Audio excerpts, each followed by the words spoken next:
One dark night, 15 years ago, the girl went missing. Her parents, Jenny and Dave, told everyone that she had run away, but they knew what really happened that night. Shrouded in fear, they tried to forget the memory. Suddenly, 15 years later, a call came from an unknown number. Trembling, Jenny picked up the phone. An unfamiliar old man's voice spoke, "I've found your daughter." Dave, choking on fear, asked, "Where?" But the old man, laughing, said, "Prepare for what you've done." The line went dead. Jenny and Dave's hearts raced. The memory of that night 15 years ago resurfaced before their eyes. Dave and Jenny sat down, terrified. They knew their daughter was no longer alive because they had killed her with their own hands that night. But what if someone knew? Darkness slowly crept into their lives. Jenny sobbed, "Dave, what are we going to do? What if someone turns us in?" Dave tried to stay calm. It could just be a coincidence. Someone might be trying to mess with us. But just then the phone rang again. This time Jenny picked it up. "How are you, Mom?" A girl's unfamiliar voice echoed, "I want to come home." The phone slipped from Jenny's hand. That voice, it sounded just like their daughter. But their daughter was dead. Dave tried to pick up the phone, but the line had gone dead. The room felt like it had frozen over, and their breaths grew heavy. The terror within them deepened. Jenny and Dave stared at each other, the fear in their eyes unmistakable. "It can't be our daughter," Dave said. "Shut up," Jenny screamed, trembling. "Someone is playing with us. Maybe the police, maybe the neighbors, but it can't be our daughter." Just then there was a loud knock at the door. They froze. Dave moved toward the door, his throat dry. Who's there?" No answer. Another knock, louder this time. Jenny clung to Dave, shaking. Slowly, Dave opened the door, but no one was outside. Only a package lay on the ground. Dave picked it up and saw their daughter's name written on it. This is impossible," Dave whispered. Jenny screamed, "This isn't happening." Opening the package, they found an old photograph of their daughter taken that night, the one they had burned. Dave and Jenny stood frozen, holding the old photograph. Their breaths became more labored. "How did this picture get here?" Jenny's voice was hoarse. "We burned it." Just then, the phone rang again. Dave answered this time. A cold voice on the other end said, "Look at the picture carefully. Find your mistake." Dave and Jenny quickly looked at the picture. At first, nothing seemed out of place, but then they saw it. A shadowy figure behind their daughter, its face blurred. They had never seen this figure before. Dave's face turned pale. "Was that behind us?" he whispered. Jenny stood still, the picture slipping from her hands to the floor. "It's been following us since that night," she muttered softly. "It saw what we did." The voice on the phone spoke again. "Now it's your turn. Be ready." The phone fell from Dave's hand. They both realized the real punishment was coming, and their time was running out. Dave and Jenny looked at each other, knowing the end was near. The air grew heavy, and the room became strangely cold. Suddenly, the lights went out. Darkness enveloped everything. "Dave, this is the end," Jenny whispered, her voice full of terror. A cold breath was heard right behind them. They didn't dare turn around. Suddenly, their daughter's familiar voice echoed through the room. "Did you think I was dead? I'll never leave you." A shadow emerged from the corner of the room, standing right in front of them. The figure of their daughter became clear, with a terrifying smile on her lips. "Come with me," the shadow whispered. Dave and Jenny started to back away, but their legs wouldn't move. The girl reached out to them, and in the darkness they vanished like air. When morning light broke, no one could find Dave and Jenny. Only a message written in large letters on their door remained. "Your punishment is complete." Story the end. Story number 2. Suddenly, Rui's breath shatters the deep silence of the night. His eyes slowly open, and a cold breeze touches his face. He tries to see around him, realizing the weight of his own body. But surprisingly, he is not lying on any bed. Instead, he is lying on some hard wooden objects. He stretches out his hand and discovers he is trapped inside a coffin like a wooden shell. He jumps in shock and immediately tries to sit up. The coffin lid is slightly open, and right next to him lies a dead body. The corpse's face is pale, eyes wide open as if it wanted to see something in its last moments. Ruhi's heart begins to race. How did he get here? What is his connection to this corpse? And why was he lying in this coffin? In panic, Ruhi emerges from the coffin, gasping for breath. The surroundings are dark, and a small light hangs in the cold room. His hands and feet start to tremble as he slowly looks at the corpse.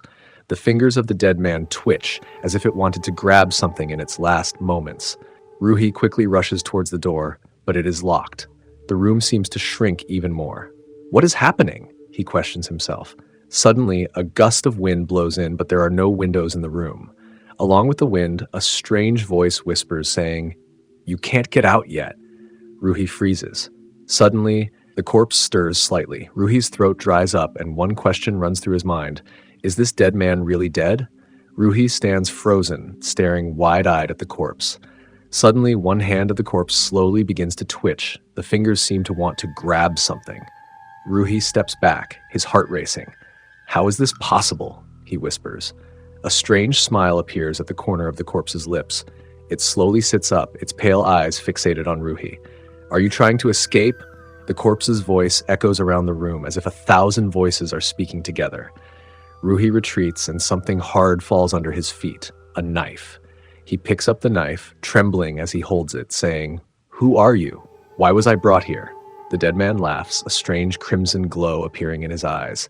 "Don't you know? You are a part of this story, and this story will end when your turn comes." Ruhi's throat dries up. He realizes something terrible is waiting for him. The knife nearly slips from his hand, but he holds on tightly. "How did I get here? I can't remember anything." His voice clearly shows frustration and fear. The dead man slowly stands up, his body moving like a broken puppet. "You have forgotten, Ruhi. You came here of your own will because it's your death anniversary," he whispers.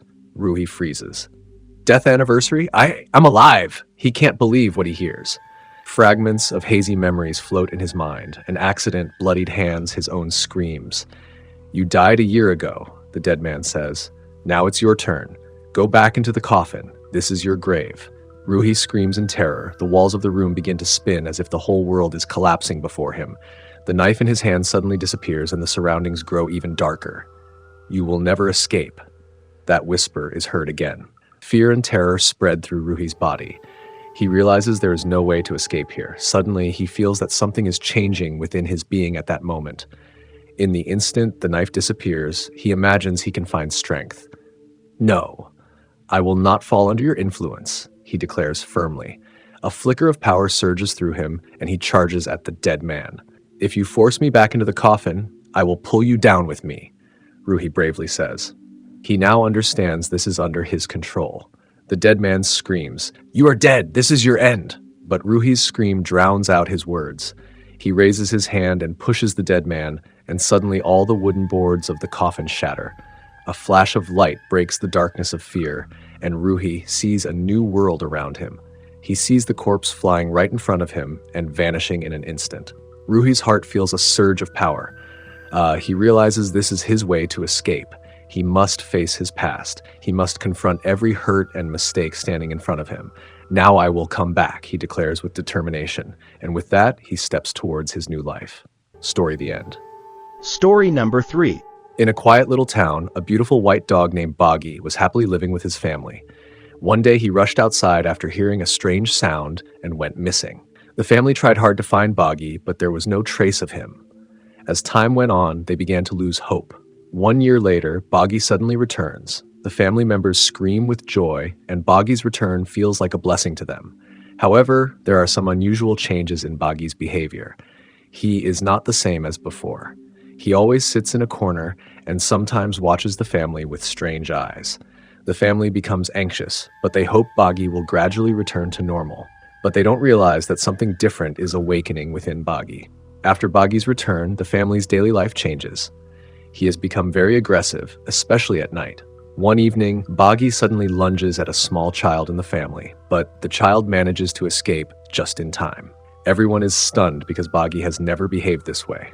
The family members start to fear, and Boggy is allowed to go outside. However, Boggy roams around the house every day as if searching for something. Sometimes a dark glimmer appears in his eyes, unsettling everyone. One night, the family members catch a strange smell. They see that Boggy has come back with some odd stains on his body. They begin to wonder if something has happened to Boggy, or if he has seen something terrifying somewhere. But before they can discover the source, strange events start to occur inside the house. Boggy's odd behavior turns the household environment into a deep melancholy. Family members cannot sleep, and one night, they hear a strange noise. The sound comes from Boggy's room. Their minds start racing. What is happening? The father enters Boggy's room in the darkness of night and sees Boggy starting to dig with his paws.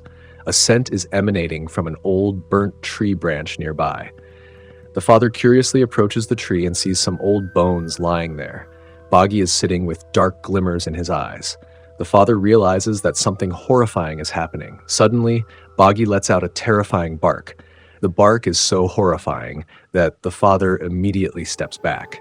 As evening falls, the family discovers something even more chilling. Boggy is communicating with an invisible entity at night, and this could disrupt their lives.